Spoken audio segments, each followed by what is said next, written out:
ഇന്ന് ലേ മുതൽ കാർഗിൽ വരെയുള്ള റോഡ് വിഷ്വൽസ് ആണ് കാണിക്കുന്നത്. ലഡാക്കിലുള്ള ഡെസ്റ്റിനേഷൻ കാണുന്നത് പോലെ തന്നെ ഇമ്പോർട്ടൻ്റ് ആണ് ഇവിടുത്തെ റോഡ് വിഷ്വൽസ് കാണുന്നതും.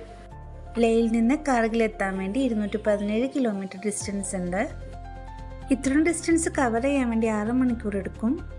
ലഡാക്കിലെ ബുദ്ധിസ്റ്റ് കൂടുതലുള്ളതുകൊണ്ട് തന്നെ ഇഷ്ടംപോലെ മൊണാസ്ട്രി കാണാൻ പറ്റും. മൊണാസ്ട്രിയെ പോലെ തന്നെ ബുദ്ധസ്തൂപകളും ധാരാളം കാണാം. ഈ കാണുന്ന പിങ്ക് കളർ ഫ്ലവേഴ്സ് ഒക്കെ ആപ്രിക്കോട്ടിൻ്റെയാണ്.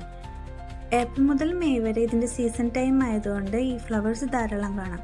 ഇതിൻ്റെ ഹാർവെസ്റ്റിംഗ് ടൈമായി വരുന്നത് ജൂലൈ തൊട്ട് സെപ്റ്റംബർ ആണ്. ഈ വഴിയിലുള്ള 2 പ്രധാന പാസുകളാണ് ഫോർട്ടുള്ള പാസും നാംകില പാസും. ഇതിൽ ഫോർട്ടുള്ള പാസ് ലേ കാർഗിൽ റോഡിലുള്ള ഏറ്റവും വലിയ മൗണ്ടൻ പാസ്സാണ്.